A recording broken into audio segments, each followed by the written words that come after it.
Assalamualaikum warahmatullahi wabarakatuh. Perkenalkan, nama saya Kisha Najma Laila Wahab dengan nomor induk mahasiswa 240603113. Di sini saya akan memaparkan hasil materi saya dalam studi kasus pendidikan agama Islam. Kasus pertama, terdapat beberapa pertanyaan. Yang pertama ada religius spiritual. Bagaimana masjid dapat meningkatkan kesadaran spiritual masyarakat? Masjid berperan penting dalam meningkatkan kesadaran spiritual masyarakat dengan menyediakan tempat ibadah yang mempererat hubungan umat dengan Allah melalui sholat berjamaah. Selain itu, masjid juga menjadi pusat pengajaran agama yang membantu masyarakat memahami dan mengamalkan ajaran Islam dalam kehidupan sehari-hari. Melalui kegiatan sosial seperti zakat dan sedekah, masjid mengajarkan kepedulian terhadap sesama, memperkuat rasa empati.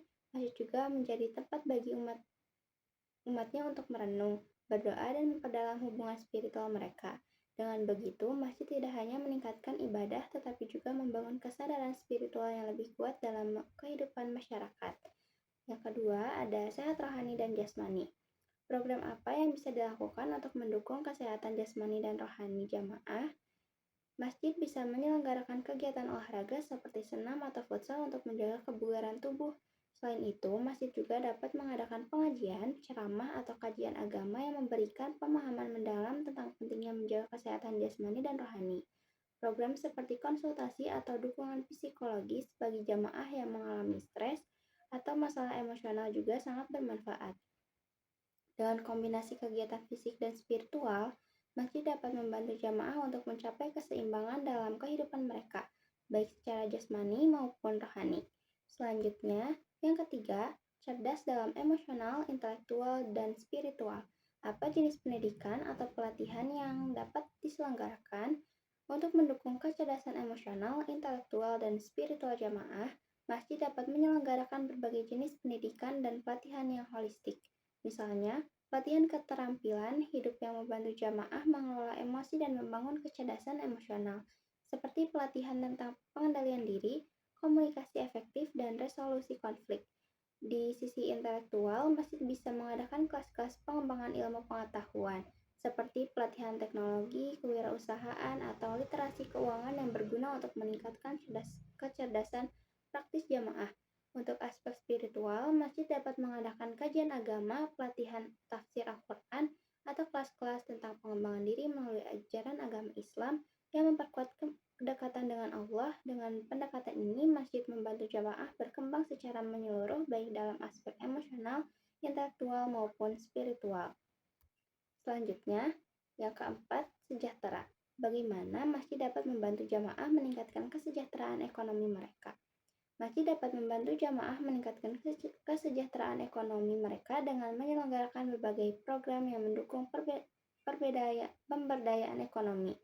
Salah satunya adalah dengan mengadakan pelatihan keterampilan dan kewirausahaan yang dapat membantu jamaah mengembangkan kemampuan untuk memulai usaha atau meningkatkan usaha yang sudah ada. Selain itu, masjid dapat menjadi tempat untuk program pembiayaan mikro atau pinjaman tanpa bunga yang memudahkan jamaah yang membutuhkan modal usaha. Masjid juga dapat mengoptimalkan zakat, infak, dan sedekah dengan cara yang transparan dan terarah untuk membantu jamaah yang membutuhkan serta mengajak mereka untuk saling membantu dan membangun ekonomi yang lebih baik. Dengan demikian, masjid tidak hanya berperan dalam aspek spiritual, tetapi juga turut mendukung peningkatan kesejahteraan. Selanjutnya, salah satu masalah utama di lingkungan masjid adalah kurangnya keterlibatan aktif jamaah dalam kegiatan masjid, baik dalam aspek ibadah sosial maupun pemberdayaan ekonomi. Hal ini dapat disebabkan oleh kurangnya program yang menarik, terbatasnya fasilitas, atau kurangnya komunikasi yang efektif antara pengurus masjid dan jamaah. Yang pertama, program pemberdayaan ekonomi jamaah. Masjid dapat mengadakan pelatihan kewirausahaan dan keterampilan untuk membantu jamaah meningkatkan kesejahteraan ekonomi mereka. Program ini bisa berupa workshop tentang keterampilan seperti membuat kerajinan tangan, menjahit, atau pelatihan manajemen usaha kecil. Dampak positifnya, program ini dapat membantu jemaah yang memiliki potensi ekonomi untuk berkembang dan menciptakan lapangan kerja. Selanjutnya, yang kedua ada program penguatan kegiatan keagamaan dan pendidikan spiritual, mengadakan kajian rutin, kelas tafsir Al-Quran, dan pengajian yang membahas masalah kehidupan sehari-hari dengan perspektif Islam. Program ini dapat perdalam pemahaman agama jamaah, mengajak mereka untuk lebih aktif dan ibadah, dan merenungkan makna hidup yang lebih mendalam. Dampak positifnya, program ini dapat meningkatkan kualitas spiritual jamaah, memperkuat ikatan sosial, dan membantu jemaah untuk menemukan kedamaian batin melalui pemahaman yang lebih baik tentang ajaran agama Islam. Yang ketiga ada program kesehatan jasmani dan rohani.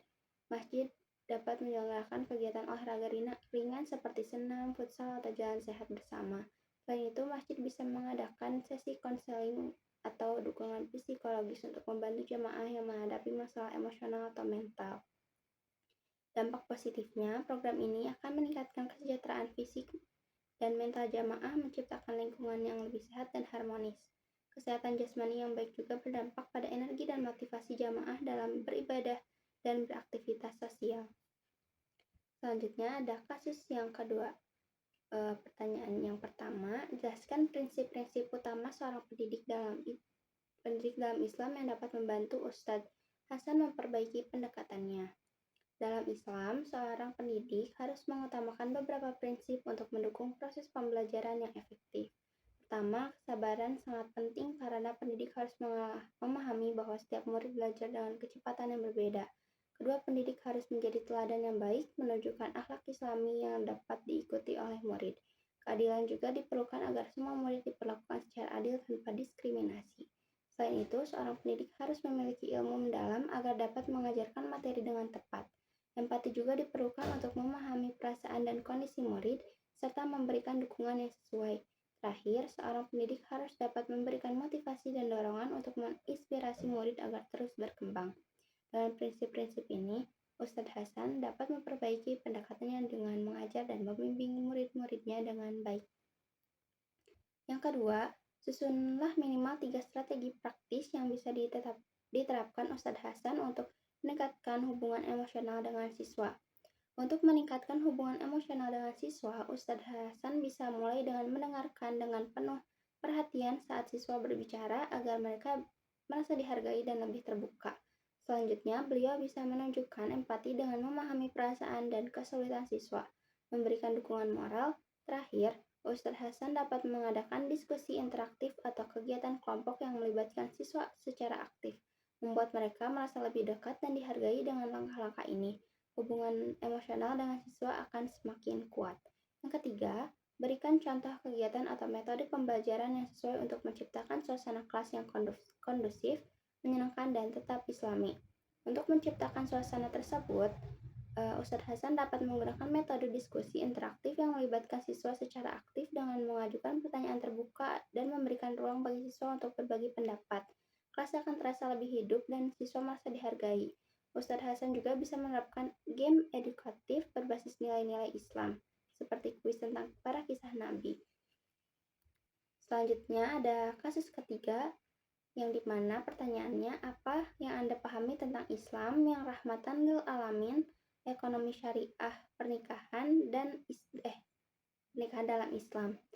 Yang pertama, Islam yang rahmatan lil alamin berarti Islam sebagai agama yang membawa kedamaian, kesejahteraan, kebaikan bagi seluruh umat manusia dan alam semesta dengan mengajarkan kasih sayang dan keadilan. Yang kedua, ekonomi syariah adalah sistem ekonomi yang mengikuti prinsip-prinsip Islam, menghindari riba, gharar, dan maisir, serta menekankan keadilan dan kesejahteraan bersama dalam transaksi ekonomi. Yang ketiga, pernikahan dalam Islam adalah ikatan suci antara pria dan wanita yang bertujuan untuk membangun kehidupan yang harmonis dan bahagia dengan hak dan kewajiban yang saling menghormati serta mendidik keluarga yang sejahtera. Demikian pemaparan materi yang dapat saya sampaikan. Mohon maaf bila masih banyak kesalahan dan kekurangan. Wassalamualaikum warahmatullahi wabarakatuh.